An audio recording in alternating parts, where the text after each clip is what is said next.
In the wake of the storm. Welcome to Small Talk with the Lees. I'm Brandon Lee, your host, and Justin, my co-host, and we've got Andre and Alejandro joining us here. We are four Mormons, or members of the Church of Jesus Christ of Latter-day Saints, and we're talking about the CES letter, which talks about the truth claims of the LDS Church. And today we're going to talk about the prophet puzzle. Last time we kind of introduced the subject when we got into the catalyst theory, so if you haven't listened to that episode, be sure to go back and check out that episode on the Book of Abraham and a working hypothesis of a catalyst theory. In this episode, we kind of take a deeper dive into the problematic questions that really, honestly, no one wants to face once they learn about the Book of Abraham translation issues.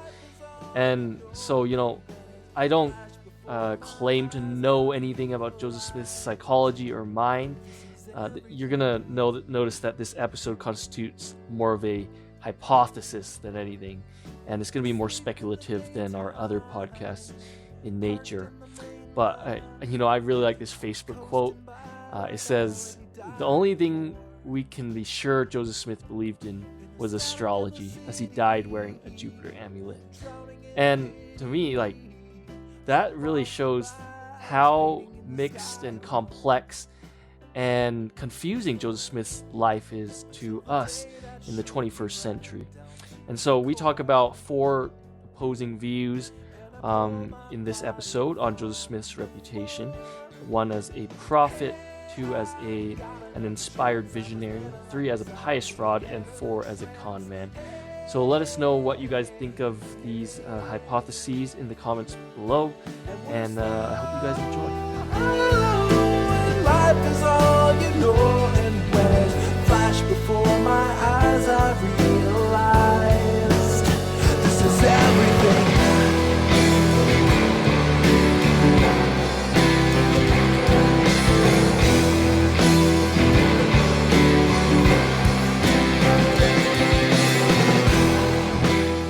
Welcome back to another episode of Small Talk with the Lees. In the last episode, we just left off with kind of one aspect of the prophet puzzle. And I want to introduce this prophet puzzle again, just to be clear, because I was talking to Andre just behind the scenes just a few minutes ago, and I guess it's maybe unclear what this prophet puzzle actually is. So first of all, I'm going to quote Jan Ship's article from 1974, where she introduces this problem that still hasn't been solved 46 years later. It says, the prophet in the context of the social, political, economic, and theological milieu from which he came, the range of resources must be expanded to utilize the information and the insight that can be found in the Mormon canon, and the entire project must be approached with an open mind, a generous spirit, and a determination to follow the evidence that appeals to reason from whatever source it comes, wherever it leads. Only then will the outcome be a picture of the prophet and an account of the foundations of the Mormon faith, which will be convincing to both tough minds, which demand empirical facts, and tender minds, comfortable in the presence of leaps of faith. What follows here are some suggestions leading in that direction.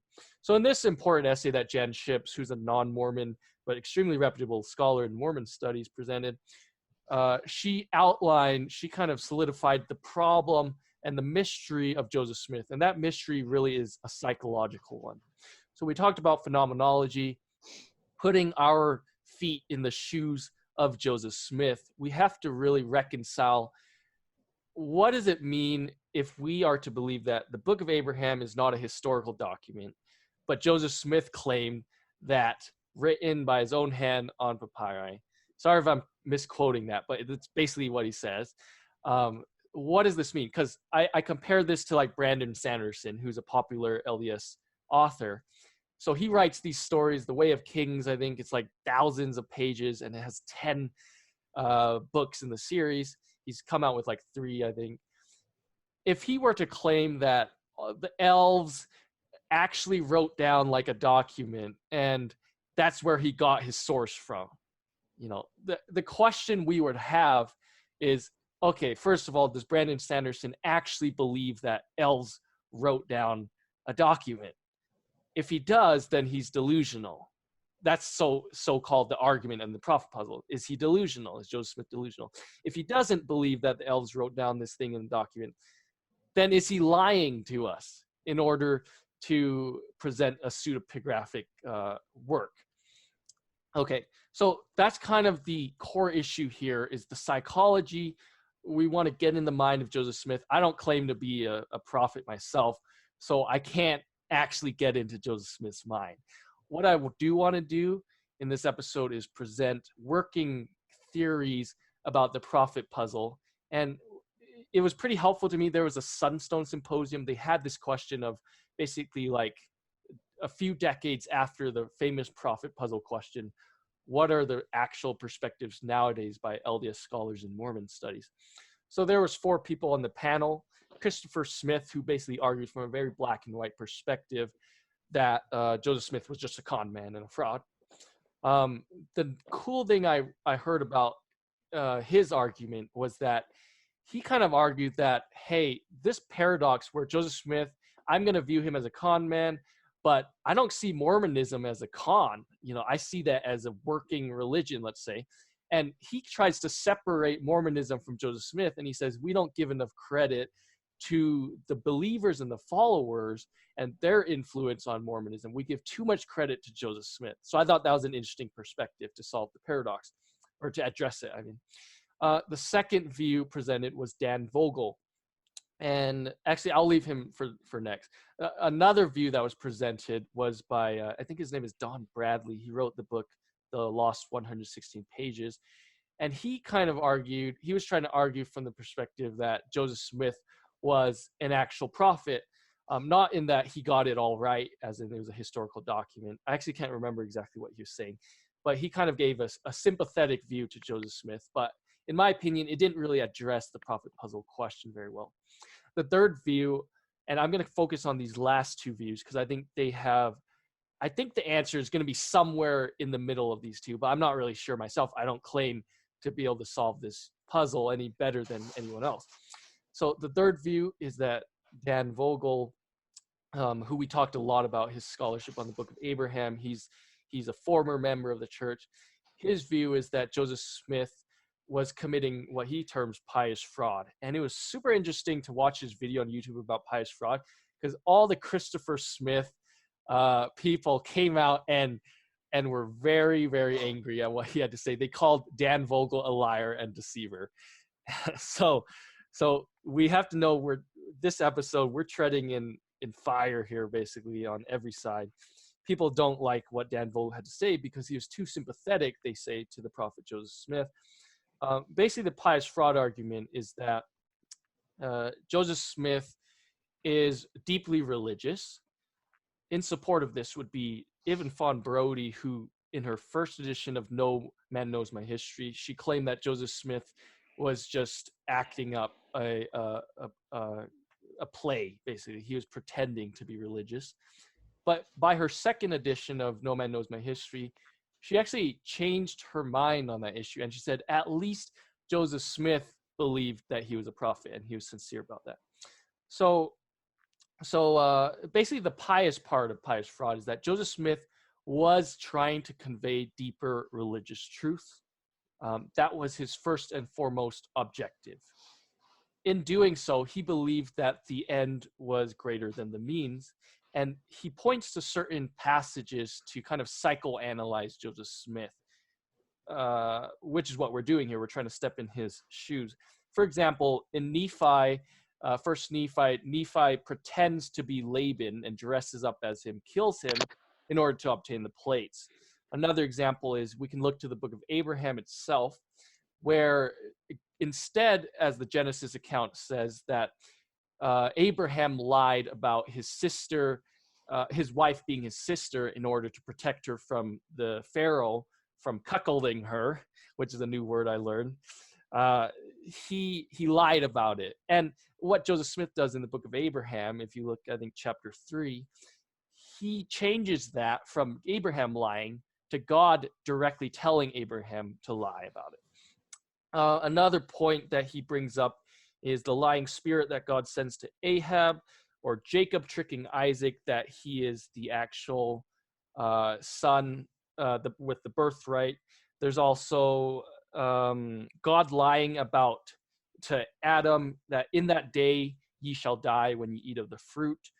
I know the word lying here is really strong because there's going to be a lot of arguments that no, it's not technically a lie, but I think we can at least admit that it's not totally like 100% being accurate representations of the truth when we view these things. The main core principle here is that Adam and Eve took of the fruit in order to transgress, break a lower law in order to bring about a greater law. And that's kind of the argument that Dan Vogel is saying here, is that Joseph Smith was consciously aware of his pseudepigraphic work, but he justified it or rationalized it by saying that, hey, my point is to bring about religious truth and to do God's will. And he was sincere that he believed this was God's will, but insincere in that he made claims such as this is written by Abraham's own hand on papyrus. So that's to kind of sum up the Dan Vogel view.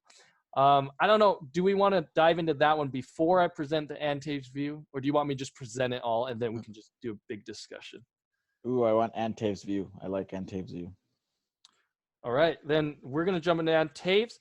So this is kind of the view Greg Prince, Terrell Givens, David Bokovoy, all super respectable people, in my opinion, view it. So, you know, it really gets to this argument of whether or not Joseph Smith was sincere about what he was doing. And this is the argument that he was sincere. So the most interesting thing I heard was Ann Tave's argument. And the reason why this is interesting is because Ann Tave's, for those of you who don't know her, she is not an LDS person. I tried to look up her affiliation. I think she might be a different Christian branch, but she's not LDS and she's never been LDS. But she's out here trying to defend Joseph Smith's reputation. So right off the bat, that kind of is interesting, right? That a non-LDS scholar would try to defend Joseph Smith. And so here's how she kind of presents it, is that in the story of Ether in the Book of Mormon, the brother of Jared takes normal stones, you know, it's nothing special about these stones. And he gets them and he's morphs, like melts them down and shapes them. And then he takes them and presents them to God and asks God to make these stones something miraculous. Okay, so that's the core of her argument, is that Joseph Smith, even if he knew that, let's say, the papyri were just papyri, okay, so to say, that he could view this as a way to take the papyri, this normal Egyptian writing, he could take it to God and ask God to transform it into a spiritual, religious, truth-filled document. And so I know, like, people are thinking, that's crazy. Like, who in the world would actually think that? Let's just look at Catholics' doctrine on transubstantiation. I think that's the word, right? Yeah. When you go to the Eucharist, Justin, could you describe, like, what is the liturgy? Or actually, they don't let non-Catholics partake in the Eucharist, right? Yeah. Okay, so you probably haven't experienced it, but from what I've read and from what I've talked to our cousin Alan, you know, what they do is the priest brings the bread to the congregation, and after they like bless or the bread, they actually transform it into the literal body, the flesh of Christ. And to LDS members, that sounds crazy, but to Catholics, you know, in the story, lots of people went away because that saying was too hard for them to hear. That's how they argue it. So there's this belief, you know, and it's sincere and it's literal at the same time, that Jesus's flesh is actually in the bread. And, you know, we can take the bread into a scientific lab and we can look and see if there's skin cells in it. You know, I'm taking this extremely literal, but like we can prove probably without a doubt that Jesus's flesh is not in that blood literally. And so I'm using this as a comparison to talk about Joseph Smith's belief of the papyri actually being in the own hand of Abraham, because you could make the view, leave room for the view that he knows that it's papyri, and he presents it to the Lord as something more than papyri in order that the Lord might make his work known to man. So in that way, Joseph Smith is either conscious about it, but he's not deceptive, or you could also make the argument that Joseph Smith is not delusional if he actually did believe from the very start that the papyri were written by Abraham, because the argument Taves makes about delusion is if you look at the DSM, the APA's psychological manual, in order to be delusional, you have to be the only one believing that something crazy is going on, right? The fact of the matter is Joseph Smith wasn't the only one. In fact, he got his scribes and he got an entire community of religious followers to believe him. So in the DSM, there is an exception for religious belief when it comes to delusion. So I think what I'm trying to do here is not jump from like argument to argument to argument just to say, okay, it's all fine. Like one of these arguments covers it. I'm more trying to just present ideas to show that, hey, there's some nuance here in the prophet puzzle question. It's not as simple as Joseph Smith was lying, he was duped, or he was evil. So, thoughts, guys? Yeah, this is a tough one because there's so many factors. I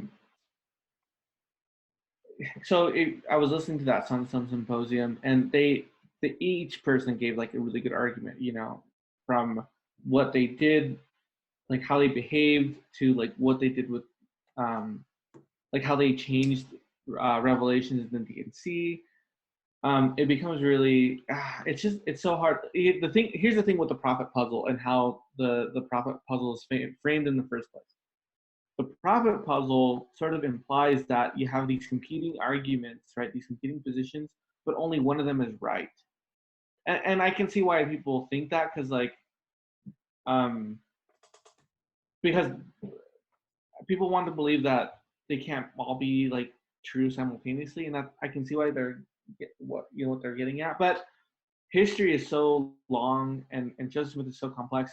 I'm sure that there are aspects where Joseph Smith is acting sincerely, but then he's also recognizing like, or even doubting, like, hold on, like, am I being deceived, right? Because he even poses that question to himself several times. So am I are you wrong? talking about when he tries to get the copyright for the Book of Mormon in Canada, and he comes back, he has a revelation that it can get done, and then they like, hey, it didn't work. And then he's like, hey, there's some revelations from God, there's some revelations from man, and then there's some revelation from the devil. And Terrell Givens loved this quote because he says, isn't that great that you could have someone who says this and then expects you to trust them the next day? I know other Right. people listening to that might just be like, hey, I don't want any of that. I don't want to have anything to do with that. But I think that's an interesting perspective, is that Joseph Smith himself, the more you study the prophets, it's not clear, Yeah. their knowledge is unshakable. Right. And even within the Book of Mormon translation too, like there's an experience that Emma Smith shares where, he's translating the Book of Mormon, and he's writing about the wall in Jerusalem, and he says, whoa, hold on, Emma, is there a wall in Jerusalem? And she's like, yeah, there is. And then Joseph Smith says, oh, good, because I thought I was being deceived for a second. And it's like, this is the prophet, man. Like, he's worried about him being deceived. So the prophet puzzle, I think, implies that there's only one answer. That's all that like encompasses all of Smith's behavior, and that there's no room for the other ones. But then there's another problem too with the prophet puzzle, and I wrote about this in the essay that we were talking about last time. The reason why the Book of Abraham is so problematic for people, especially when they're going through a faith crisis, is because of the epistemic framework that we view the Book of Abraham. We, as LDS members today, we sort of look at the Book of Abraham and we sort of take this line of reasoning. We say, if the Book of Mormon is not a valid translation, then this casts doubt on the veracity of the translation of the Book of Mormon and Smith's prophetic calling. On the other hand, if it can be proven that the Book of Abraham is historic and accurate, then that provides enough evidence for the claim that Smith, without formal education, was able to translate an ancient document by the power of God, and thereby proving that he's a prophet of God. The problem is that what you have to ask yourself, what makes a prophet, And the prophet puzzle sort of frames the answer to that question by saying, oh, well, Joseph Smith is a prophet because he received revelation or he was able to translate. And what they tend to sort of overlook is that the role of a prophet, and there's been a lot of scholarship done on this topic that we can go over later. Yeah, but let's actually go over that. Yeah. Okay, so like the role of a prophet, right? For Mormons in particular, we believe that a prophet like Joseph Smith is a prophet because he was able to translate text. However, most prophets don't translate text throughout the Bible and throughout the Book of Mormon. And there's work done by Oxford University and by other religious scholars, and and I even learned this in Institute, where a prophet isn't someone who's like a foreteller who tells the future or who's able to translate text. A prophet is someone who tells forth, and what that means is they're able to like critique the religious society or the society as a whole and say, hey, we're off track, we need to get back on track, and it's these religious principles and doctrines that are going to get us back on track. I love that. I just want to emphasize that for the listeners one more time. A prophet is not a foreteller in the sense of the Old Testament and even, let's say, the New Testament, but rather forthtellers, as in they're going backwards or they're commenting on issues relating very closely to their day. Yeah. And so in some sense, wouldn't that be them saying we need to come back because if we don't, then this is going to happen? So in the Old Testament and New Testament, when they're foretelling, is in some sense they realize that the principles are lacking in the society. So they're saying if we don't do such and such things, since we're off the path, this is what's going to happen to us. So, so when you hear people say, oh, Jordan Peterson's like a prophet, he's kind of foretelling, okay, if we don't stick to the principles of free speech or something, we're going to turn into a totalitarian state, or so that type of foretelling, isn't that kind of what the Old Testament is getting at? So I'm going to jump to Isaiah to illustrate this. There's lots of complexity to this question, and so I don't want to present it as something simple, but in the case of Isaiah, from what I understand, we read this as LDS members, and we have no clue what Isaiah is talking about because we read it, and it's in the head title, the subtitle, it says that, hey, this is a prophecy about the Messiah. But then we read the chapter before it or the chapter after, and it makes absolutely no sense, right? Because what we're doing is something called eisegesis, where we're putting our lens of Isaiah is prophesying about Cyrus freeing the Jews from the Persian captivity and the Babylonian captivity. When it turns out, if you date the text, when they're talking about Cyrus, Isaiah is long dead by this point. Isaiah was born in he was like the 740 before the Common Era, and this text about Cyrus and the Persians is dating to all the way forward to 600 or 500 before the Common Era. So the thing is, what we see here is a great example of pseudonymous work, which I think relates to our discussion about the Book of Abraham, or pseudepigrapha, which is people claiming to be Isaiah and writing in his name when they're not actually Isaiah because he's already dead. But what happens is we see these texts long after and we view it all as one book, the Book of Isaiah, when in reality it's multiple books of Isaiah, and Isaiah is commenting on issues deeply related to their problems, right? When the Syrians take over the northern kingdom, Isaiah is commenting on, hey, let's not be them, right? Or otherwise, if you guys don't worship the correct God, Hezekiah, then we're going to be destroyed like them, just like you were saying, Justin. The thing is, when we get prophecies, so-called prophecies about Cyrus freeing the Jews from Babylonian captivity, that's long after the fact. And this is the Deutero-Isaiah problem that we're going to get in the Book of Mormon question. But the thing is, even then, they're talking about problems specifically related to them. And kind of what I want to present here is that when LDS members are dealing with issues of the Book of Abraham, we're not alone here, because the entire Christian world really has to deal with problems of pseudepigrapha and pseudonymous work, such as the example I just gave about Isaiah. And so don't think that like, hey, like you can't pick on Mormonism based on the Book of Abraham without picking on pretty much every other Christian, and let's say Jews as well, for the book of Isaiah. Mm. And I can get more into that argument here in a little bit, but that's just kind of the answer to your question. Okay. Yeah. Thanks. Yeah. Yeah. So I think we have to, if we're going to make sense of everything Brandon and what Justin said, and what's going on with the Book of Abraham and Smith's role as a prophet.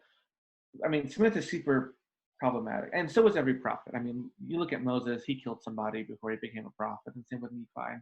So let's not pretend or like assume that you have to be a perfect person to be a prophet, because almost each prophet is deeply flawed.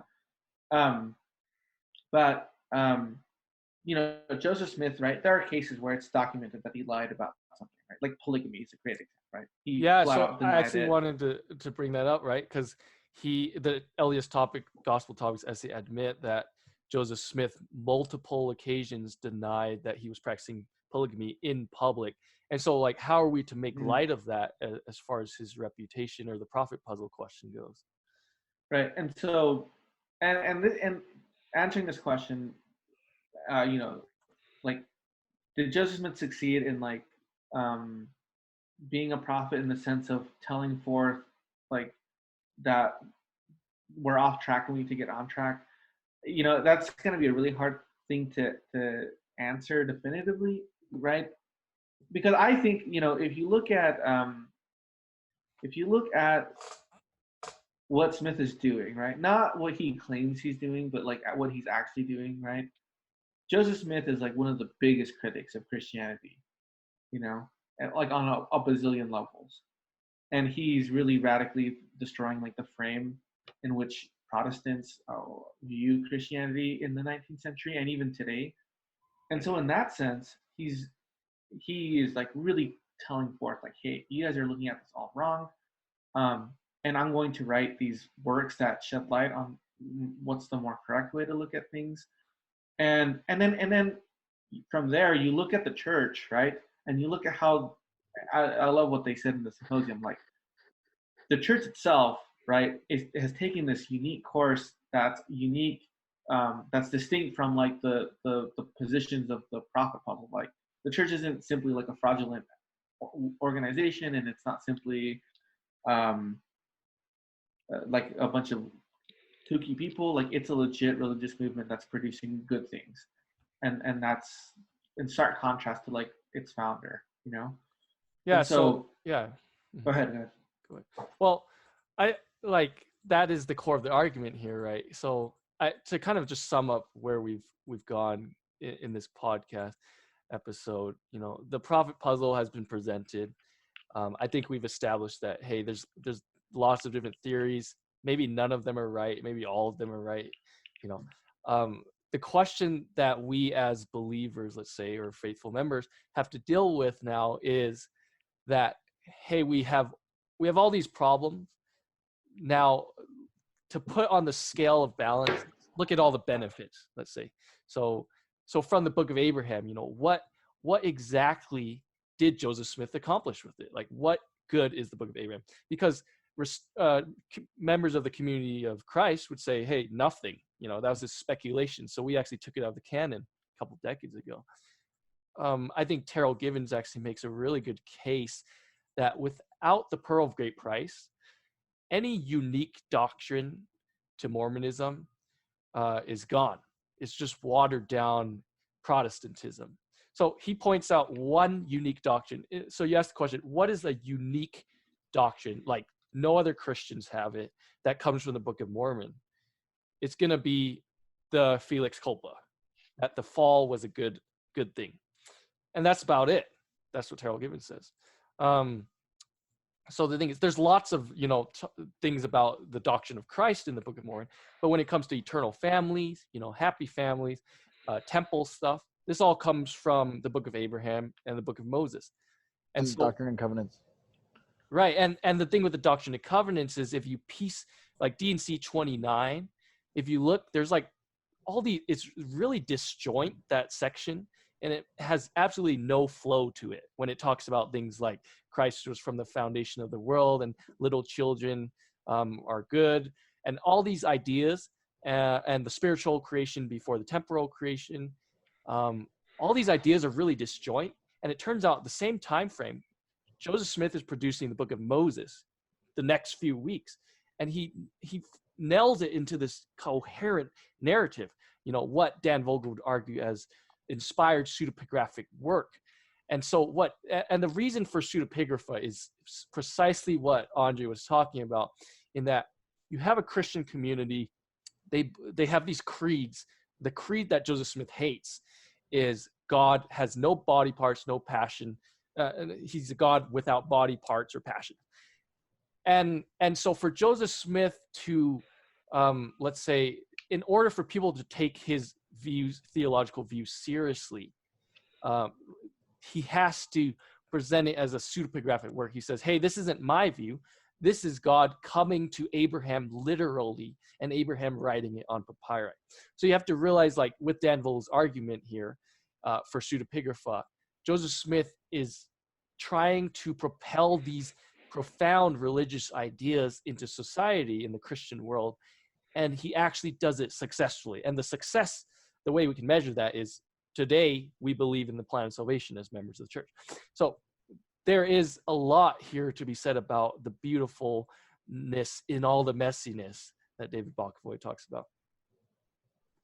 Yeah, and I would just say, like, kind of along with what Alejandro's saying, I don't think it's just like one of those things that has to be true. And there's always that scripture about how God will take the foolish things of this world to confound the wise. And it almost seems as if God is, in the sense of someone that wants to take this orthodox views, is that God is taking this very contradictory character with a lot of flaws and a lot of mistakes.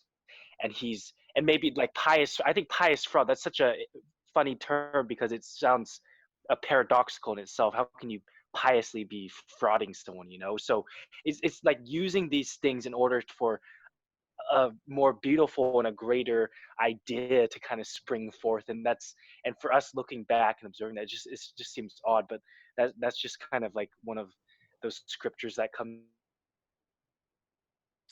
Yeah, so I'm just going to cut in here because Justin just cut out, but I think a big problem for, let's say, Orthodox members that read the CES letter is they know little to nothing about the prophetic Christ. I think a big problem here, even myself, before I studied into these issues, I didn't realize the importance of the Book of Abraham or the Book of Moses on the plan of salvation and temple theology in LDS culture. So if you're a believing saint, let's say, and you read the CS letter and you know nothing about the good that comes from the Book of Abraham and the Book of Moses, and all you read is the bad, right? Then there's really no reason for you to be here. Right. And so I think it has to be balanced with a serious study and kind of from the Terrell Givens perspective of study of the Book of Abraham, Book of Moses, to see this kind of this intricate messiness, but the beauty within it. And maybe that's not for everyone, but for me, it's deeply more spiritual and more revealing about revelation and how we can personally connect to the divine, the motivation that comes from the plan of salvation. That stuff to me kind of clicks, I think if I was just to share my opinion on this, I think that the Pearl of Great Price and the Doctrine and Covenants, they offer particularly, they really give a nice wholeness to the gospel. But I think if I was to add an opinion, you said that the Book of Mormon might be like watered down. What did you say? Protestant. Terrell Givens' quote is that if all we had was the Book of Doctrine directly from the Book of Mormon, then we would be kind of like a watered down version of Protestantism. Yeah, and I don't know if I agree with that exactly. I think, for example, in a puzzle, it's something really interesting because truth is not something that is, is truth can exist in many different ways, I think, and you can find things that are coherent and that you can consciously put together, but then there's a lot of things that are just out there, and so to be able to put these pieces of the puzzle together to get an entire picture of what we're experiencing in reality is a very difficult thing. And because Protestantism and this, there was a lot of Calvinism back in those days, and a lot of different evangelical types of movements, including the Shakers and whatnot. And so you have all these different pieces of the puzzle that aren't fitting together quite as they should, especially with biblical texts and things like that. And so the Book of Mormon, what it does, I feel like it just kind of gives more foundation, right? We talk about the 2 points and how you can only connect one line in between 2 points. And so it gives this foundation to the position that Christ holds, right? And so I think that this is the central focus of the Book of Mormon. And the central focus of the Book of Mormon is not to give, not to establish the plan of salvation exactly, but it's to establish the fundamental placeholder that Christ holds in every person's life on earth. And so I think that the Book of Mormon achieved its function, and that if we're to view the Book of Mormon as the function of creating an outline for the plan of salvation, then we're going to be disappointed. And I think that after you establish Christ as the centerpiece, which is the most important, right, then all of a sudden you can ask these speculative questions of, now what, right? Now what's going to happen to us after we do this? And so I think this is where we start to have these questions of Doctrine and Covenants, of the Pearl of Great Price and things like that. So that would just be my opinion on That's on his perfect, quote. Andre. So, like, Andre, what you just said there, I really like. Yeah, I don't disagree with anything you said there, actually. I think what we can do here is view it, because I was presenting this more of a, hey, like, as far as the Book of Mormon goes, there's stuff in there that's important.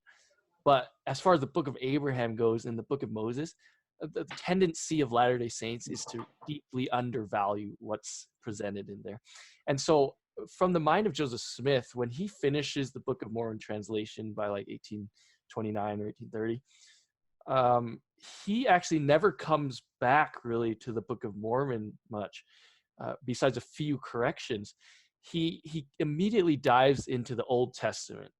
And, for those of you who have read the Pearl of Great Price, you know that this is either pseudepigraphic work or it's commenting on the issues presented in the Old Testament that Joseph Smith is reading.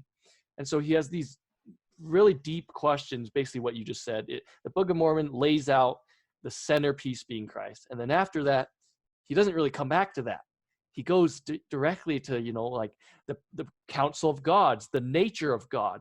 What is God like? Does he have body parts and passions? These are things we see presented in the Book of Moses when God appears to Enoch, and Enoch says, how is it that you can weep?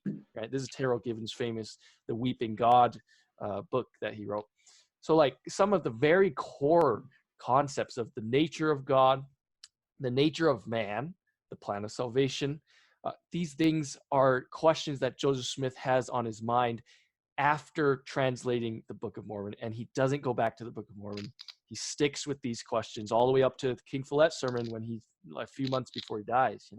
So I just wanted to emphasize the uniqueness that is presented in the Book of Abraham. And if we throw out the Book of Abraham, we do so at our own danger, kind of. Our own demise. Yeah. I mean, you hear people say that about the Old Testament too. Like other Christians, like, oh, I think I kind of just want to cut the Old Testament out. I don't really like what it says. You can't With, do like, that. God killing people and randomly, whatever. Yeah. Anyways, go on. Yeah. No, that's a great example. You can't cut out the Old Testament. I mean, it's just such a I know. foundational. There's so much more to it, but I think on the surface, when people are just looking at it, it is a reaction of seeing God kill someone for dropping the Ark of the Covenant, or things. Well, not even that. The genocide of genocide of and Terrell the Givens bears talks about ripping this. up children, things like that. Terrell Givens talks about this. He actually says, hey, we shouldn't.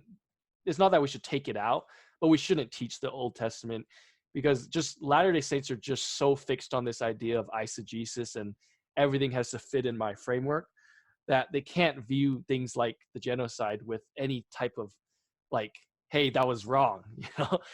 This is Jewish history, and they're trying to make it in the best light possible in Jewish history. So as far as the Book of Abraham goes, I think I've done the best I could. You guys tell me how you guys think you did, in presenting the case for the Book of Abraham, at the minimum, there is unique theological benefits. If you like the uniqueness or the peculiarness of Mormonism, then you got to just accept the weirdness of the Book of Abraham with open arms, despite the problems of the translation. And I think what we've talked about here with Ann Tave's argument, the non-LDS scholar, I think she really presents the strongest argument here for reconciling Joseph Smith as someone who could both be fully consciously aware that it's not papyri written by Abraham, but still be deeply sincere without any sort of deception, in that he's treating it like Jesus treats his body. He says to the bread, "This is my flesh." And they're like, "What? That doesn't make any sense." And he's like, "No, this is my flesh," right? He's not lying. He's consciously aware that it's not actually his flesh, but he's doing it to convey, let's say, higher truth, if we want to go in that direction. Yeah, I think, Brandon, you sent me like kind of a good like a comment that was made on one of our videos that I think sums up basically the concerns of people that are looking at this catalyst theory, where like I just kind of like, if Joseph had been openly aware of it all being a catalyst and it was always claimed to be just inspirational, kind of like how the JST was presented, that'd be a different story. But the explicit claims of direct translation, the papyri being written by Abraham, stuff like that, is clearly just circus style hype, some Barnum and Bailey shenanigans to dupe gullible locals for a quick buck. But I think like you're directly addressing this by saying that, analogous with how Jesus is saying, "This is my flesh." He knows it's not his flesh, and he's not speaking in like a materialistic, literalist terms, but he's conveying a higher truth. So, and if we're to take him seriously, like from a literal perspective, of course he's lying, but is that really like what we're trying to take him for, or are we trying to understand the deeper truths that he's conveying in this sense? Yeah. And so, like with this podcast, just for people curious, why we're doing this, I think if you think that's a reasonable argument, that Joseph Smith is he's sincere in that he believes in God and he believes he's trying to bring about God's will on earth. The details, that we can deal with that later, right? But if he's sincere about that, and his main perspective, his main goal is to bring about higher religious truths, that's kind of what I want to get at later on in this podcast, even for those who are interested in that kind of stuff. We can talk about theology and we can talk about religious truth versus scientific truth. But for the purpose of this episode, I think, what we presented here is the catalyst theory. And it's the theory that the LDS Church has espoused since the 2013 with the Gospel Topics essays. It's actually been expressed by B.H. Roberts and 11 or so other scholars in some form or another in the improvement era. And if that makes sense to you, like go for it and just embrace it and own your religion with that, if that's what you want to do. Another option, if none of this matters to you and you just want to say, hey, I don't know what's going on, but I just want to believe and have faith, like own that, just do it, And of course, for everyone else who is extremely critical, and this episode is not going to be like particularly tasteful to them, but like just own whatever you want to think on this issue. And I think the Book of Abraham is really where we have to answer these hard questions. I think for the rest of the CES letter, when it gets to the Book of Mormon, we've kind of addressed most of the questions just by focusing in on the Book of Abraham. But for the sake of our listeners, we're going to cover it all. But that's kind of my thoughts on the Book of Abraham and how it sheds light on the prophet puzzle. Thank you, Brandon. Thank you. Okay, thank you guys. So I think that was a good 2 episodes we got here. Most of the stuff we said here is pretty unique, to be honest. Like most podcasts aren't talking about this stuff. Yeah, is that just 2 episodes then that you're gonna?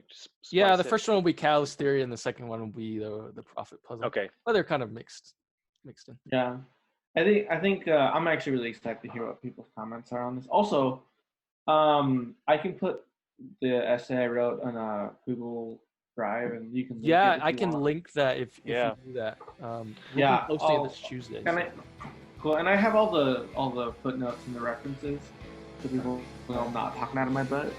yeah, Yeah, that's perfect. Yeah, so we'll have that in the show notes for you guys, and yeah. So thanks for listening.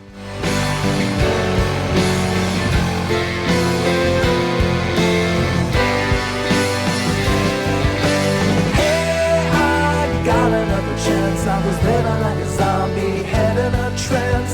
Hey, and we're slow, and life is all you know. And when it flashed before my eyes, I